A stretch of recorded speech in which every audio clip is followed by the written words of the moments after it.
ஜெபம் செய்வோம். மகா கிருபையும் இரக்கமும் நிறைந்த எங்கள் நல்ல ஆண்டவரே, இந்த அருமையான காலை வேலைக்காய் நன்றி செலுத்துகிறோம். இந்த நாளிலே நீர் தயவாய் கூட்டி வந்த நம்முடைய பிள்ளைகளுக்காய் நன்றி செலுத்துகிறோம். வர தடைப்பட்டவர்களுக்காய் கூட செபிக்கிறோம். கர்த்தாவே, வர வேண்டியவர்கள் துரிதமாய் தேவரீர் எல்லா தடைகளையும் நீக்கி அழைத்து வர வேண்டுமாய் செபிக்கிறோம். இந்த நாளை எங்களுக்கு ஒரு ஆசீர்வாத நாளாய் நீர் மாற்றி தந்ததற்காக எமக்கு நன்றி செலுத்துகிறோம். எங்களுடைய ஜபங்கள், விண்ணப்பங்கள், பாடல்கள், ஆண்டவரே தேவனுடைய வார்த்தைகள் எல்லாம் உம்முடைய சமூகத்திலே பிரீதியாக இருப்பதாக, சத்துரு பலன் கொள்ளாதபடி செய்வீராக. மீட்பர் இரட்சகருமாகிய இயேசு கிறிஸ்துவின் இனிய நாமத்தில் ஜெபிக்கிறோம் ஜீவனுள்ள நல்ல பிதாவே, ஆமென். ஓசியா தீர்க்கதரிசியின் புஸ்தகம் 2ஆம் அதிகாரம் 19ஆம் வசனத்தை வாசிப்போம். ஓசியா 2:19. நித்திய விவாகத்திற்கென்று உன்னை எனக்கு நியமித்துக் கொள்ளுவேன். நீதியும் நியாயமும் கிருபையும் உருக்க இரக்கமுமாய் உன்னை எனக்கு நியமித்துக் கொள்ளுவேன். ஆக ஓசியா தீர்க்கதரிசி மூலமாக ஆண்டவர் தம்முடைய ஜனம் ஆகிய இஸ்ரவேலுக்கு சொல்லுகிறார், உன்னை நான் நித்திய விவாகம். நித்திய விவாகம்னா என்ன? உலகத்தில் நிறைய விவாகம் நடக்குது, விவாகரத்தும் நடக்குது இல்லையா? ஆனால் இந்த விவாகம் மட்டும் நித்தியமாக இருக்குமா? That is eternal wedding, eternal marriage இல்லையா? நிறைய பேர் திருமண வாழ்க்கையில் பலவிதமான பிரச்சனைகள், ஆனால் இது பிரச்சனை இல்லாத ஒரு திருமணம் ஆண்டவர் சொல்கிறார் இல்லையா? அப்போ ஆண்டவர் இஸ்ரேல் ஜனங்களை பார்த்து என்ன சொல்றார்? அதே அதிகாரம் 16ஆம் வசனத்தை நாம் வாசிக்கும் போது, அக்காலத்தில் நீ என்னை இனி பாகாலி என்று சொல்லாமல் ஈஷி என்று சொல்லுவாய் என்று கர்த்தர் உரைக்கிறார். இது எபிரேய மொழியிலே சொல்லப்பட்டிருக்கு. ஆண்டவர் தம்முடைய ஜனமாகிய இஸ்ரவேலை பார்த்து சொல்லுகிறார், நீ என்னை இனி என்னன்னு சொல்ல மாட்டாய், பாகாலி என்று சொல்ல மாட்டாய், ஈசி என்று சொல்வாய். அப்படின்னா அதனுடைய அர்த்தம் எபிரேய மொழியில் பாகாலி என்றால் அதற்கு அர்த்தம் என்னென்றால் மாஸ்டர், எஜமானே என்று சொல்லாமல், இனி ஈசி என்றால் அதற்கு அர்த்தம் என்ன? என்னுடைய மணவாளனே, ஹஸ்பண்டுன்னு பேர். ஈசினா என்ன? ஹஸ்பண்ட். இது ஹீப்ரு மொழிபெயர்ப்பு. அப்போ நன்றாய் நாம் புரிந்து கொள்ள வேண்டும். ஆண்டவர் தம்முடைய ஜனங்களை பார்த்து சொல்லுகிறார், நீங்கள் என்னை என்னன்னு கூப்பிடுங்க? ஈசி என்று கூப்பிடு. ஈசினா என்ன? மணவாளனே இல்லையா? மணவாளனே. அதனால் நல்லா புரிந்து கொள்ள வேண்டும். அப்போ அதனால தான் அப்போஸ்தலனாகிய பவுல் ஒரு ரகசியத்தை சொன்னார். எபேசியர் 5ஆம் அதிகாரத்தில் 28ஆம் வசனத்திலிருந்து நாம் வாசிக்கும்போது, எபேசியர் 5:28 வாசிக்கும்போது, அப்படியே புருஷர்களும் தங்கள் மனைவிகளை தங்கள் சொந்த சரீரங்களாக பாவித்து அவர்களில் அன்பு கூற வேண்டும். தன் மனைவியில் அன்பு கூறுகிறவன் தன்னில் தான் அன்பு கூறுகிறான். தன் சொந்த மாம்சத்தை பகைத்தவன் ஒருவனும் இல்லையே. கர்த்தர் சபையை போஷித்து காப்பாற்றுகிறது போல ஒவ்வொருவனும் தன் மாம்சத்தை போஷித்து காப்பாற்றுகிறான். நாம் அவருடைய சரீரத்தின் அவயங்களாயும் அவருடைய மாம்சத்துக்கும் அவருடைய எலும்புகளுக்கும் உரியவர்களாயும் இருக்கிறோம். இது நிமித்தம் மனுஷன் தன் தகப்பனையும் தன் தாயையும் விட்டு தன் மனைவியுடன் இசைந்து இருவரும் ஒரே மாம்சமாய் இருப்பார்கள். இந்த ரகசியம் பெரியது. இந்த ரகசியம் பெரியது. நல்லா புரிஞ்சுக்கணும். அப்போ ஆண்டவராகிய இயேசு கிறிஸ்துவை புருஷனாகவும் சபையை மனைவியாகவும் வேதம் சொல்கிறது. அப்போஸ்தலனாகிய பவுல் சொல்லுகிறார் இல்லையா? அப்போ இதனால தான் இந்த தீர்க்கதரிசியின் மூலமாக ஆண்டவர் என்ன சொன்னார்? இனி என்னை நீ என்ன என்று சொல்லு? ஈசி என்று சொல்லு, என் மணவாளனே என்று சொல்லு என்று ஆண்டவர் சொல்லுகிறார். அப்போ இந்த ரகசியத்தை தான் அப்போஸ்தலனாகிய பவுல் அங்கு சொல்லுகிறார். இந்த ரகசியம் பெரிது. என்ன பெரிது என்றால், சபையானது மணவாட்டி இல்லையா? அப்போ மணவாளன். இதை தான் ஆண்டவராகிய இயேசு இந்த உலகத்தில் வந்தபோது அநேக காரியங்களை உவமைகளாய் சொன்னார். உயிர்த்தெழுந்த இயேசு யோவானுக்கு வெளிப்படுத்தினார். இந்த வெளிப்படுத்தல் விசேஷத்திலே வெளிப்படுத்தல் 19ஆம் அதிகாரம் 7ஆம் வசனத்தை நாம் வாசிப்போம். வெளிப்படுத்தல் 19:7. நாம் சந்தோஷப்பட்டு களி கூர்ந்து அவருக்கு துதி செலுத்த கடவோம். ஆட்டுக்குட்டியானவருடைய கல்யாணம் வந்தது. பாருங்க, ஆண்டவர் சொல்லுகிறார், நீங்க சந்தோஷப்பட்டு களி கூறுங்கள். யாருடைய கல்யாணம் வந்ததா? ஆட்டுக்குட்டியானவர்னா யாரு? அப்போ தான் யோவான் ஸ்நானகர் சொல்கிறார், உலகத்தின் பாவத்தை சுமந்து தீர்க்கிற தேவ இந்த ஆட்டுக்குட்டி. இப்போ ஆட்டுக்குட்டியுடைய கல்யாணம் வந்தது. அவருடைய மனைவி தன்னை ஆயத்தப்படுத்தினாள் என்று சொல்ல கேட்டேன். நல்லா புரிந்து கொள்ள வேண்டும். ஆட்டுக்குட்டியானுடைய கல்யாணம். So the whole Christianity is waiting for the wedding. யாருடைய வெட்டிங்கு? இப்போ நம்ம மச்சான் வெட்டிங்கு, மாமா வெட்டிங்கு பணம் செலவு பண்ணின்னு போகிறோம். இப்போ யாருடைய வெட்டிங் வரப்போகுது? இல்லையா? ஜீசஸுடைய வெட்டிங். ஆனால் நம்ம சொந்தக்காரங்க வெட்டிங்க்கு என்ன பண்ணுறோம்? ஒரு மாதத்துக்கு முன்னாடியே கோட்டை அயன் பண்ணி வச்சுக்கிறோம், என்ன புடவை மேட்சிங்காக வைக்கணும், டை எடுத்து வச்சுக்கிறோம், ஷூ பாலிஷ் போட்டு எல்லாம் ஆயத்தப்படுத்தி வச்சிடறோம். எதுக்கு? யாருக்கு கல்யாணம்? சொந்த மாமா மச்சான், இல்லை யாரோ ஃப்ரெண்ட்ஸு. அவன் கல்யாணம் ஆகி ஒரே மாதத்தில் 2 பேரும் சண்டை போட்டு பிரிஞ்சிடுறாங்க, டைவர்ஸ் வாங்கிட்டு ஓடிடுறான். அந்த கல்யாணத்துக்கு நம்ம என்ன பண்ணுறோம்? பயங்கரம் ஆயத்தப்படுத்துகிறோம். இதை பண்ணுறோம், அதை பண்ணுறோம், எல்லாம் மேக்கப் பண்ணுறோம். ஒரு மாதத்துக்கு முன்னாடியே டை அடித்து, இல்லை ஒரு மாதத்துக்கு முன்னாடியே என்ன பண்ணிடுறோம், நாங்கள் எல்லாம் புக் பண்ணிடுறோம். டைக்கு புக் பண்ணுறோம், அதுக்கப்புறம் மேக்கப் புக் பண்ணுறோம், எல்லாத்தையும் புக் பண்ணி ரெடியாக வச்சுக்கிறோம். இல்லையா? இந்த மேக்கப்பில் மழை பெஞ்சுதுன்னு வைங்க, அவ்வளோதான், எல்லா மேக்கப்பும் போயிடும். இப்போ இதுக்கெல்லாம் நம்ம செய்கிறோம். ஆனால் யாருடைய கல்யாணம் வரப்போகுது? இயேசுடைய கல்யாணம் வரப்போகுது. வேதம் சொல்லுகிறது, ஆட்டுக்குட்டியோடைய கல்யாணம் வந்தது, மனைவி தன்னை ஆயத்தப்படுத்தினாள் என்று சொல்ல கேட்டேன். அப்போ யார் அந்த மனைவி? சபை எதுக்காக ஆயத்தப்படுத்தி இருக்கிறதா? கல்யாணத்துக்காக. ஆனால் ஆண்டவர் ஒரு ஓமையை சொல்கிறார். இந்த கல்யாணத்தை பற்றி வேதம் சொல்லுது, என்னுடைய கல்யாணத்துக்காக நீங்கள் ரெடியாக இருக்கிறீங்கன்னு நினச்சிட்டு இருக்கிற. ஆனால் மத்தேயு 22ஆம் அதிகாரத்திலே 1ஆம் வசனத்திலே ஆண்டவர் ஒரு ஓமை சொல்லுகிறார். ஒரு எஜமான் என்ன செய்கிறார்? வாசி. மறுபடியும் அவர்களுடைய ஓமைகளாய் பேசி சொன்னது என்னவென்றால், பரலோக ராஜ்யம் தன் குமாரனுக்கு கல்யாணம் செய்த ஒரு ராஜாவுக்கு பாத்தீங்களா? சிம்பிளா Jesus he told a parable. என்ன ஓமை சொல்றார்? பரலோக ராஜ்யம் எப்படிப்பட்டதாக இருக்கிறது என்றால், ஒரு எஜமான் தன் குமாரனுக்கு கல்யாணம் செய்த ஒரு கல்யாணத்துக்கு அது ஒப்பார். அந்த ராஜா என்ன செய்கிறார்? தன் மகனுக்கு கல்யாணம். அந்த ராஜா யாரு? ராஜாதி ராஜா, பிதாவாகிய தேவன், இல்லையா? ஆண்டவராகிய இயேசு தேவகுமாரன். அவருக்கு கல்யாணம் பண்ணுறதுக்கு ஒரு ராஜா என்ன பண்ணிட்டார்? வாசிப்போம் தொடர்ந்து.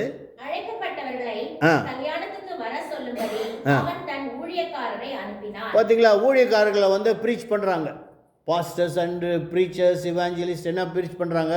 மேரேஜ் வரப்போகுது, ரெடியாக இருங்க, ஜீசஸ் வரப்போகிறாரு, கல்யாணம் ரெடியாக இருங்க, எல்லாம் பண்ணுறாங்க. ஆனால் ஜனங்க என்ன பண்ணாங்க? கூப்பிட்டாங்க போய், ப்ரீச்சர்ஸ் ஆர் ப்ரீச்சிங், இல்லையா? ப்ரீச் பண்ணும்போது இவங்க என்ன சொல்கிறாங்க? வாசிங்க. ஒருவன் என்ன சொல்கிறான்? பார்த்தீங்களா? சர்ச்சுக்கே வர்றதுக்கு என்ன இல்லை, மனதில்லாமல் இருந்தார். எங்கே வரல மனசு இல்லை? சர்ச்சுக்கு வேணும். இப்போ ஆர்எஸ்எல் போனோம்னா எல்லாம் ஓடி வந்துடும், இல்லையா? சாப்பாட்டுக்கு போகிறோம்னா எல்லாம் ஓடிடும். ஆனால் சர்ச்சுக்குன்னு வரும்போது யோசிக்கிறோம், அடுத்த கிழமை போய்க்கலாம், இல்லையா? இந்த பாஸ்டர் பிரசங்கம் பண்ணால் தூக்கமாக வரும்ன்றார் ஒருத்தர் சொல்கிறார், நாங்கள் அந்த பிரசங்கத்தை வரலைங்க பாஸ்டர், வந்து எப்பேற்பட்ட ஆளையும் தூங்க வச்சிடறாரு அவர். தூக்க மாத்திரையே ஒரு பாஸ்டருக்கு தூக்க மாத்திரைன்னே பேர் வச்சுருக்காங்க இந்தியாவில். ஏன்னா தூக்க மாத்திரை போடாமே அவர் பேசும்போது, அவர் ஸ்டார்ட் பண்ணும் போதே எல்லாருக்கும் தூக்கம் வந்துடுது, இல்லையா? இப்போ வாசிப்போம். என்ன செய்தான்? ஒருத்தன் என்ன செய்யறான்?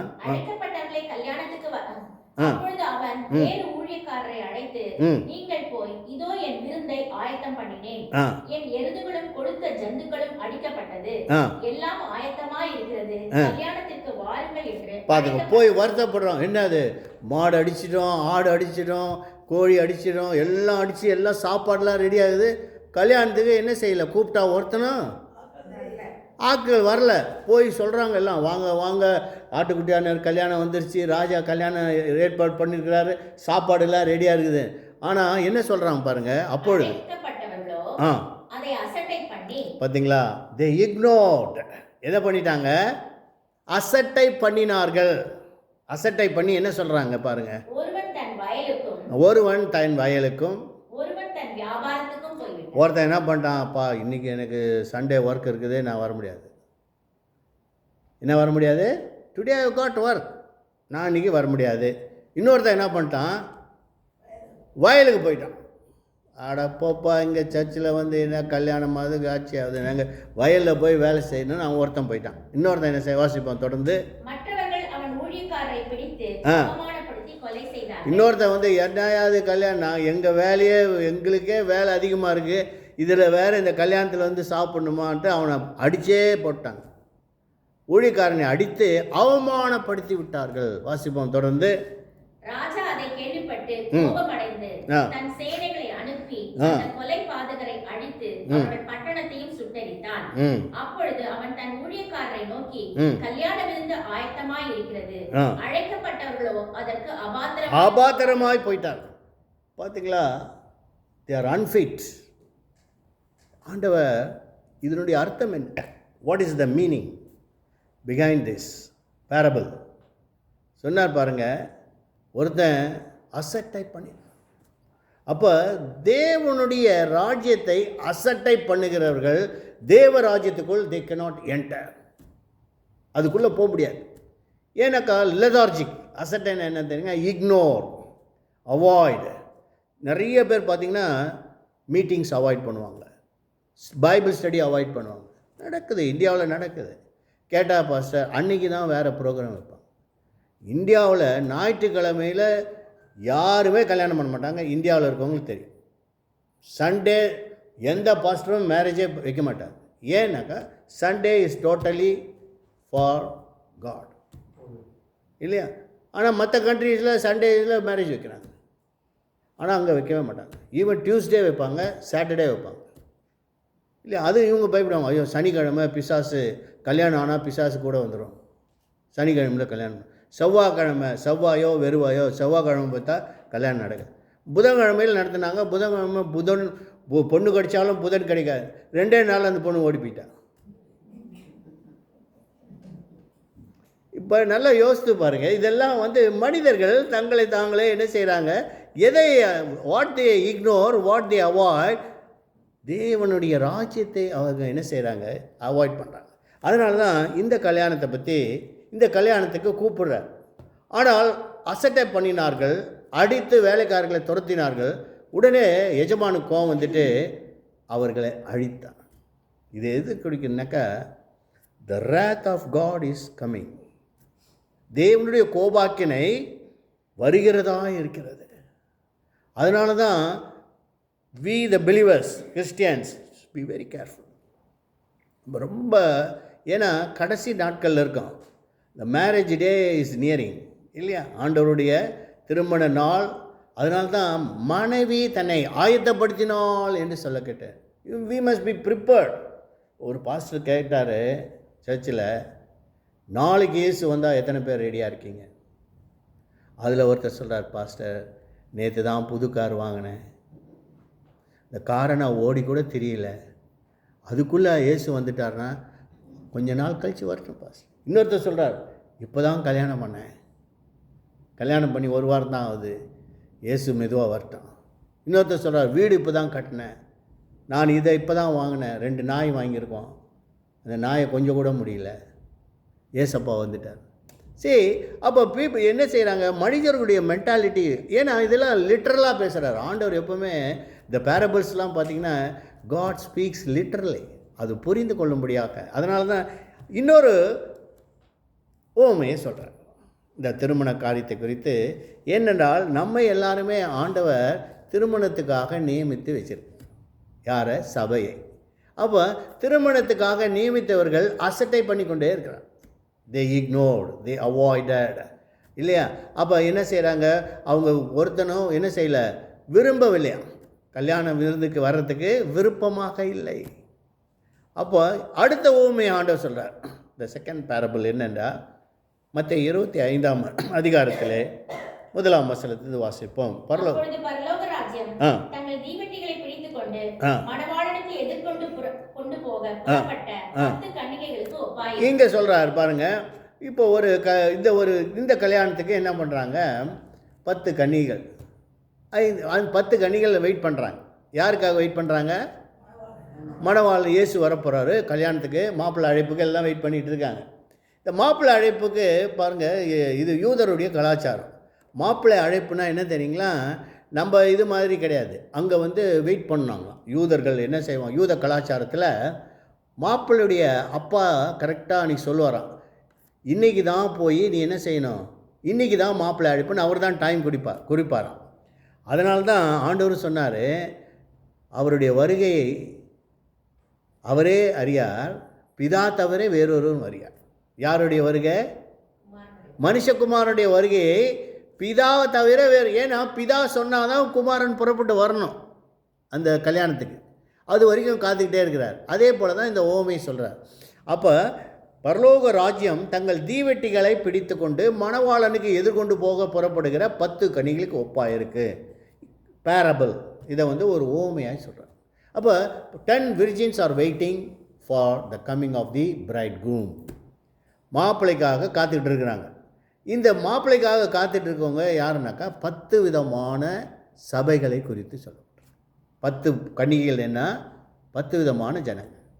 அப்போ இதில் வேதத்தில் 7 விதமான கன்னிகைகளை சொல்லப்பட்டு இல்லையா, 7 விதமான சபைகள் சொல்லப்பட்டு, அதை நாம் இப்போ பார்க்க வேண்டாம். ஆனால் ஆண்டவர் ஓமையாக சொல்கிறார் 10ல். அதில் என்ன எப்படிப்பட்டவர்களாக இருப்பார்கள் வாசிப்போம். 5 பேர் புத்தி உள்ளவர்களும்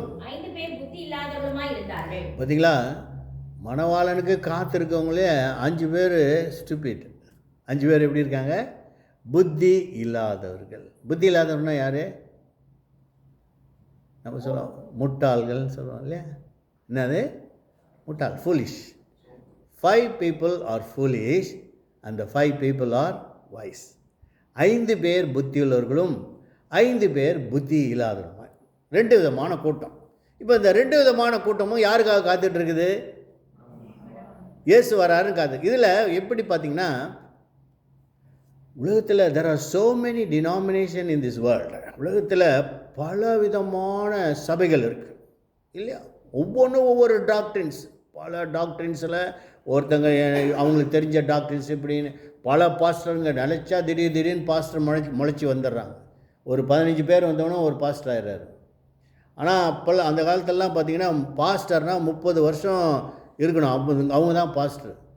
இப்போ 20 வயசுக்கெலாம் பாஸ்டர் அவர். அப்போ பாஸ்டர்னும் போது அதுக்கு தனி ஒரு காரியம் உண்டு. அப்போ இங்கே வேதத்தில் சொல்லப்பட்டிருக்கு 5 பேர் புத்தி உள்ளவர்களும் 5 பேர் புத்தி இல்லாதவர்கள். அப்போ 2 விதமான சபை தான் ஆண்டவருக்கு முன்பாக. there are only 2 denomination. என்ன 2 denomination? wise and foolish இல்லையா. புத்தி உள்ள ஒரு கூட்டம், புத்தி இல்லாத ஒரு கூட்டம். 2 கூட்டம் தான் இருக்குது கிறிஸ்தவ மார்க்கத்தில்.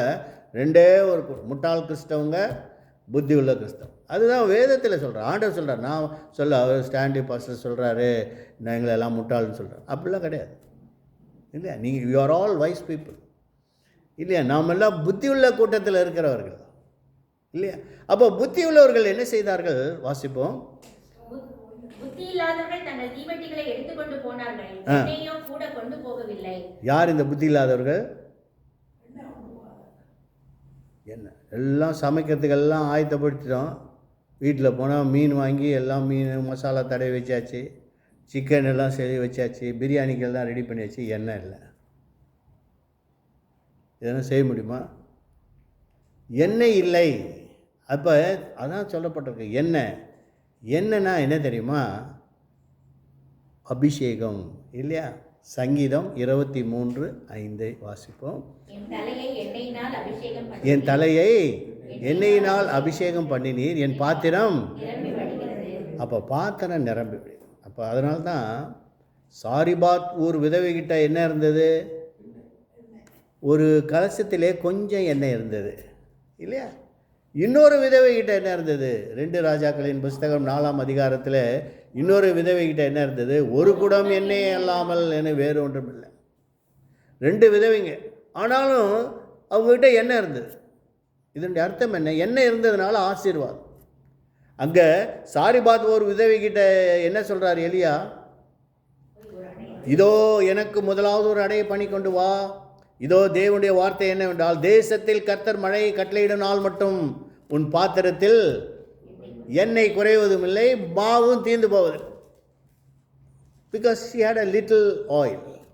இன்னொருத்தி என்ன பண்ணியிருந்தா பாருங்கள், அவளுக்கு ஒரு குடம் எண்ணெய் இருந்ததுனால எலிசா என்ன சொல்கிறார், நீ போய் பக்கத்து வீட்டில் வெறும் பாத்திரங்களை வாங்கி கொண்டு அதெல்லாம் நிரப்பு, மீந்ததை ஒரு பக்கத்தில் வை. அவளை எண்ணெய் வியாபாரியாக மாற்றிட்டார்.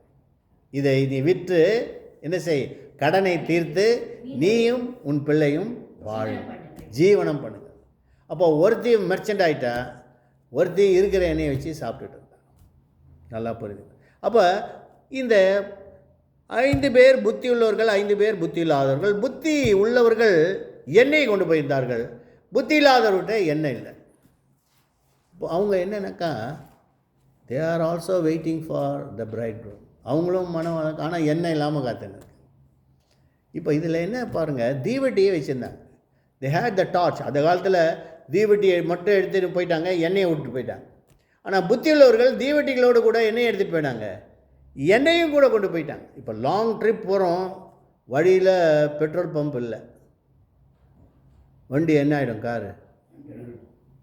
ஆனால் புத்தி உள்ளவர்கள் என்ன பண்ணுறாங்க, எக்ஸ்ட்ராவாக ஒரு கேனில் 10 லிட்டர் பிடிச்சிட்டு போயிட்டாங்கன்னா they will continue that journey.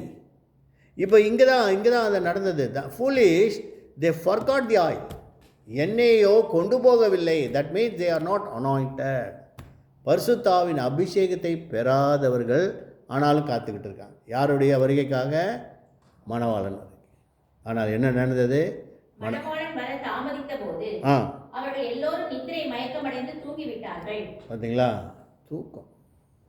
இந்த தூக்கம் இருந்தால் எங்கள் பெரிய பாஸ்டர் சொல்வார், கன நித்திரை ஆவின்னு ஒரு ஆவி இருக்குது. அந்த ஆவி பேர் என்ன? என்ன ஆவி?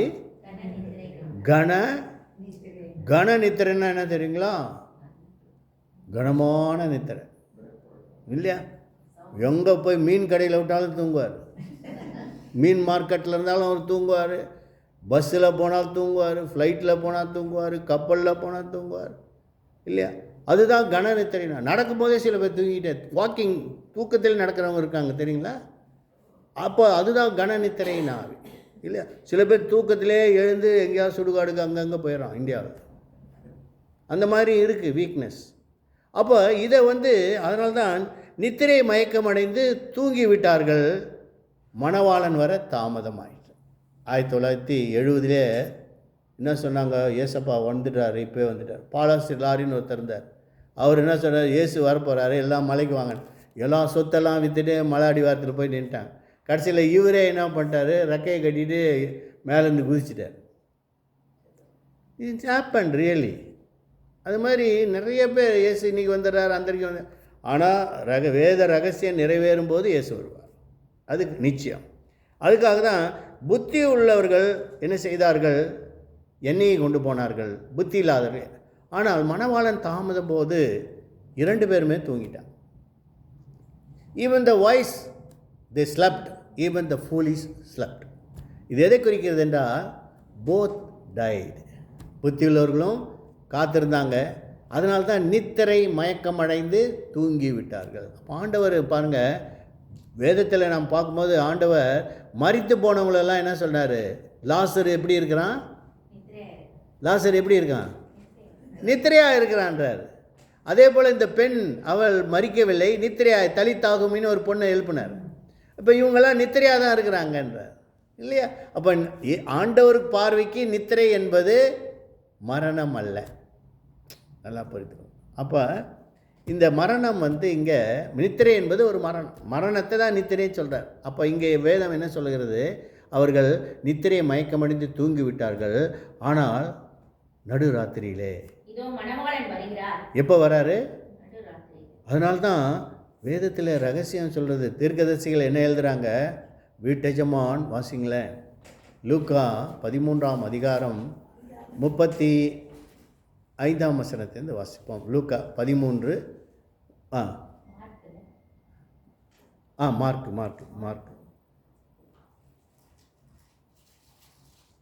வீட்டெஜமான், அந்தபடியே நீங்களும் விழித்திருங்கள், ஏனெனில் வீட்டெஜமான் சாயங்காலத்திலோ நடுராத்திரியிலோ சேவல் கூவும் நேரத்திலோ நேரத்திலோ காலையிலோ எப்பொழுது வருவான் என்று நீங்கள் அறியீர்கள்.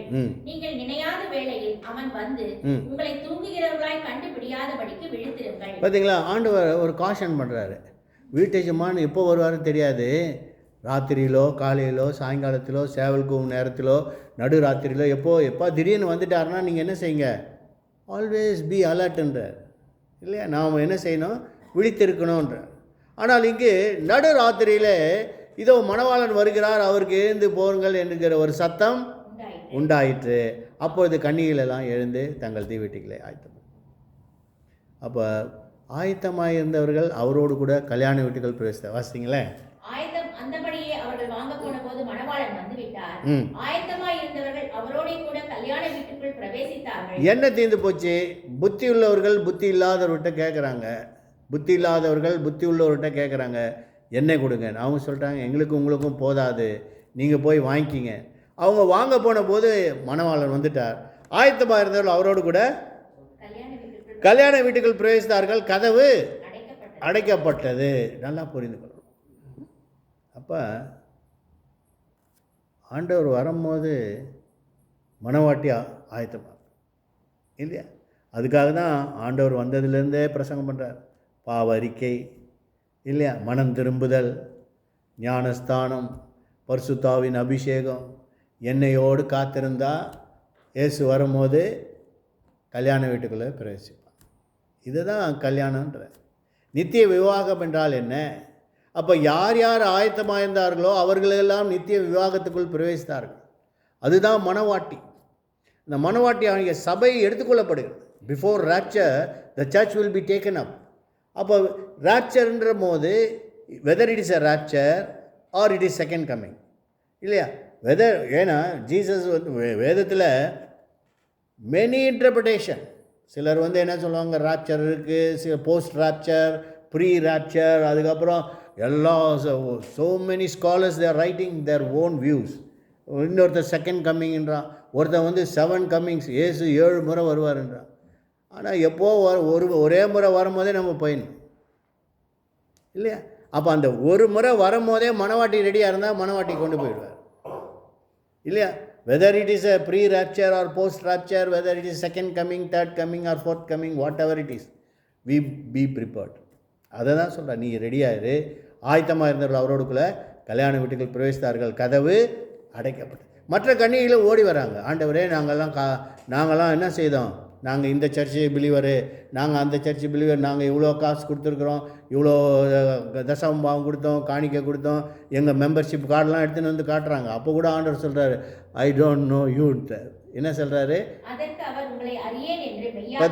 எல்லாரும் மெம்பர்ஷிப் கார்டு கொண்டாந்து காமிச்சாங்க. நாங்கள் இந்த சர்ச்சு, நாங்கள் அந்த சர்ச்சு, எங்கள் பாஸ்டர் இவர், ஏன்னா பாஸ்டர் சொந்தக்காரன், பிஷப்புடைய சொந்தக்காரன். அவர் சொல்கிறார், நீ யாருன்னே தெரியாது, உன் பிஷப்பே எனக்கு தெரியாது, நீ யாரும் எனக்கு தெரியாது. அப்போ நீட் டு அண்டர்ஸ்டாண்ட் இதை. அதுதான் ஆண்டவர் சொல்கிறார், நித்திய விவாகத்துக்கென்று உன்னை நியமித்து கொள்கிறேன். உருக்கம், இரக்கம், கிருபை. அந்த நித்திய விவாகத்துக்கு கூட கிருபை தான் அவசியம். மீண்டுமாய் வாசிப்போம். ஓசியாவின் புஸ்தகம் 2ஆம் அதிகாரம் 19ஆம் வசனத்தை நாம் வாசித்து நாம் முடிக்கலாம். வாசிப்போம். 2:19. ஓசியா என்ன சொல்கிறது? நித்திய விவாகம் அப்படின்னா என்ன தெரியுங்களா? இஸ் அ எட்டர்னல் வெட்டிங் இல்லையா. ஆங்கிலத்தில் என்ன போட்டிருக்கு சார்? இங்கிலீஷில் நித்திய விவாகம் என்று ஓசியா 2:19, த புக் ஆஃப் ஓசியா 2:19. இங்கிலீஷில் இன்டர்பிரேஷன் பார்த்தீங்களா, எட்டர்னல் மேரேஜ்ன்ற இல்லையா. இப்போ இங்கே நம்ம உலகத்தில் நடக்கிறதுலாம் என்ன marriage? Temporary marriage. This all என்ன marriage? Temporary marriage, but there is eternal marriage.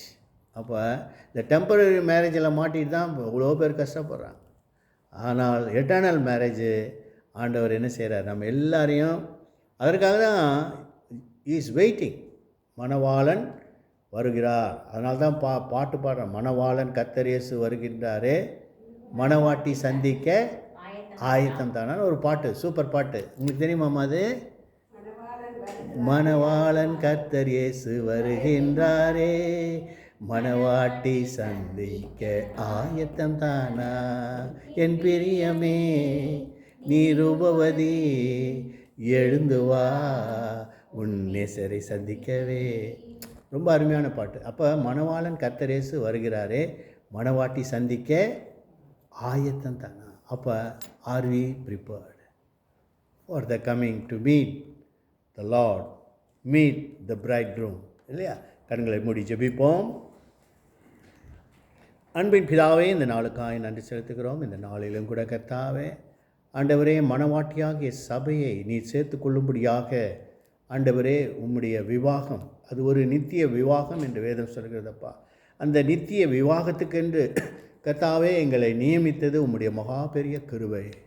ஆண்டவரே, உம்முடைய கிருபையினாலே கர்த்தாவே நாங்கள் மணவாட்டிகளாக சபையாக ஒன்று கூடி கர்த்தாவே ஒருவராயிலும் கைவிடப்பட்டு போகாதபடி தேவரீர் ஒவ்வொருவரையும் நீ ஆற்றி தேற்றி அரவணைத்து குறைகள் குற்றங்கள் மீறுதல் எல்லாவற்றையும் மன்னித்து ஆண்டவரே அவர்களை ஒவ்வொரு நாளும் கர்த்தாவே நீர் உம்முடைய வேதத்தை கொண்டு கர்த்தாவே அவர்களை பரிசுத்தப்படுத்தி சுத்திகரித்து எங்களுள்ள குறைகள் குற்றங்கள் மனக்கலக்கங்கள் மனசில் உள்ள கசப்புகள் மன்னிக்கக்கூடாத தன்மைகள் இவை எல்லாவற்றையும் மாற்றி ஆண்டவரே எங்களை பரிசுத்தப்படுத்தி கர்த்தாவே ஆண்டவரே உம்முடைய வருகை நாளுக்கென்று நீர் ஆயத்தப்படுத்த வேண்டுமா ஜெபிக்கிறோம். ஆசீர்வதியும் பலப்படுத்தி பாதுகாத்து கொள்ளும். எங்கள் மீட்பர் ரட்சகருமாகிய இயேசு கிறிஸ்துவின் இனிய நாம் ஜெபிக்கிறோம் எங்கள் ஜீவனுள்ள நல்ல பிதாவே. ஆமென்.